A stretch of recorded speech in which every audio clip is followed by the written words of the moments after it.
Hey, fiction writers. First of all, great job with the descriptive language last week. I have looked at what's on the back channel chat so far. I know that there's one person who hasn't done that yet. But I have looked at what's up there, and those are wonderful, wonderful descriptions. You guys all did a great job with the video setting. Two of my favorites from all that I read were the faces around me blur like mixed paint. So just think about that one for a minute. The faces around me blur like mixed paint. I just thought that was such a vivid image, and that was from May. And then another one that I really liked was the freezing water hit her skin like 1,000 shards of ice. That was another one that gave me a really visceral response. I could feel all those little droplets of water just piercing my skin. Cold, cold, cold, like shards of ice. That was from Adelaide. So nice work. Everyone had great stuff, but those were just two of my favorites. So this week we're going to kind of continue with that show, don't tell theme. And as I said before, sometimes tell. Go ahead, tell. Sometimes the showing is just, it starts to become comical because you do too much facial movement or too many actions to convey something that could be very simply expressed. So it's a balancing act. You need to make sure that you're doing both showing and telling. But we're going to look at the showing piece again this week. And we're going to talk specifically about emotion, writing with emotion. So sometimes when you're writing, you might say that a character is happy or surprised or angry or sad. And sometimes, as I said, telling is just fine. But you want to avoid always just telling, because readers don't see the word happy and feel it. You can relate to it, so you understand what it means, but every once in a while we want to grab our readers and pull them right into the story and have them feel what the characters are feeling and really understand. So if you notice yourself doing a lot of writing emotion, words, terms, you might want to think a little bit about how you could show that emotion instead. And to do that, think about how you yourself or people that you know show that emotion. So if the emotion is happy, and I've done this before, sometimes I really try to get myself into the mind space of the emotion, and then I look in the mirror and I see what I'm doing. And I check how I'm holding my body. Happy is going to be a lot different than angry. You know, if you've played charades, think about that. Think about people acting out an emotion in a game of charades. What things would they do to convey the emotion? And those are things you might have your character doing instead of simply stating the emotion they're feeling. So I did a quick cluster with happy. I feel like angry is an easy one. We all know that one. We all know we clench our fists and we clench our jaw and we get very tight and we squint our eyes, and everything's very contracted when you're angry, and you might throw things. You might, I don't, but a character might punch a wall or break something. These are all angry emotions. Of course, other characters are different. Another character might completely withdraw, but they would still probably have that very tight, constricting feeling about them in anger.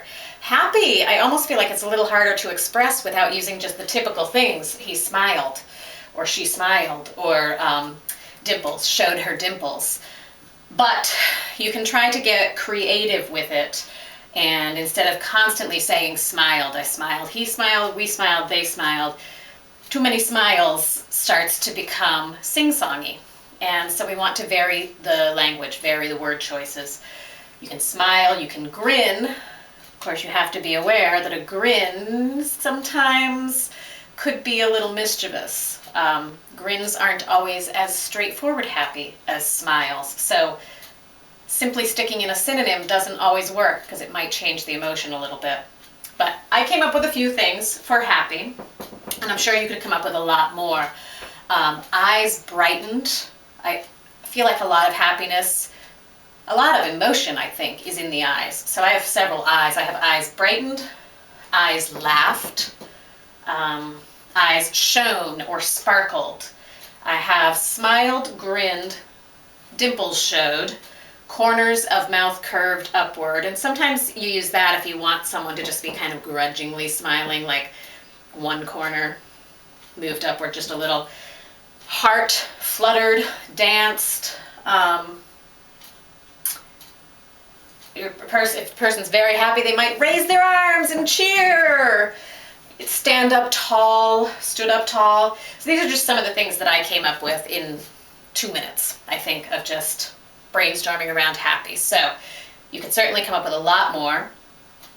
The context will matter as well, because if you simply used heart fluttered, that could be nervousness. So you might need more than just that.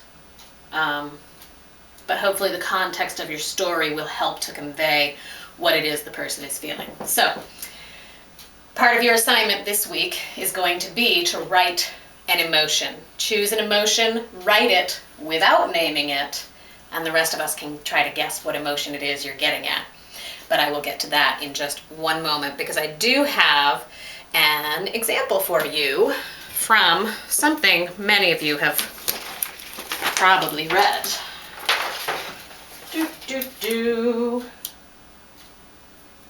Okay, so here's our example, and you'll know from the first word what it came from. Harry, it's from Harry Potter and the Deathly Hallows, the 7th book in the Harry Potter series.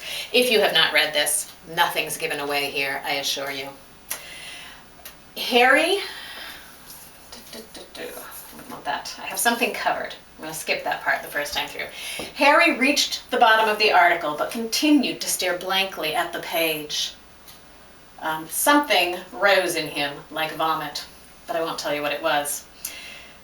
You can guess from the rest of this piece. He balled up the newspaper and threw it with all his force at the wall, where it joined the rest of the rubbish heaped around his overflowing bin. He began to stride blindly around the room, opening empty drawers and picking up books, only to replace them in the same piles, barely conscious of what he was doing, as random phrases from Rita's article echoed in his head. "Lies!" Harry bellowed, and through the window he saw the next-door neighbor, who had paused to restart his lawnmower, look up nervously. All right, so whether you've read the book or not, there are some keys here that let you know the emotion he's feeling. He balls up newspaper and throws it. Pretty dead giveaway right there. Throws it with all his force at the wall. And he yells out, "Lies!" Well, it's pretty obvious that he is angry here, right? But there's another thing going on, because he begins to stride, that's fast walking, blindly around the room. Okay, so this is still kind of rage. Opening empty drawers and picking up books, only to replace them on the same piles, barely conscious of what he's doing. So he's so angry that he just doesn't know what to do with himself. Another thing that I like that I think is done well here is that we have the neighbor's reaction to tell us just how loud he yelled this. The next door neighbor pauses and looks up nervously, so he's shouted pretty loud, and that also indicates the anger. The piece I left out is where she actually names the emotion. So, revulsion and fury rose in him like vomit. But we get that fury from all of this. Revulsion, you would have to know a little bit about what he read in the article, that he's revulsed by this woman. He always has been. It's Rita Skeeter. Yeah. So I just think she's done a nice job here. And you can see that she's combined two techniques. She has named the emotion, but she's also described it to the extent that you might not need this sentence, but it does provide a nice bridge. And so sometimes you'll find in your writing that you might name the emotion and describe it. Sometimes you'll simply name the emotion. Sometimes you will describe it and you won't need to name it. So that is writing with emotion. And whenever you need to do some form of writing with emotion, I do encourage you to check out your own face in the mirror. Think about what other people do, what they say, how they act when they feel a particular emotion. Create a cluster, come up with a bunch of different things, and you could actually even hang on to your clusters and go to them anytime you want to express that someone's happy. and your mind is sort of blank, you say, oh, right, I could comment on her eyes. I bet that would work. So that's writing with emotion. And here are your assignments for the week. Good luck.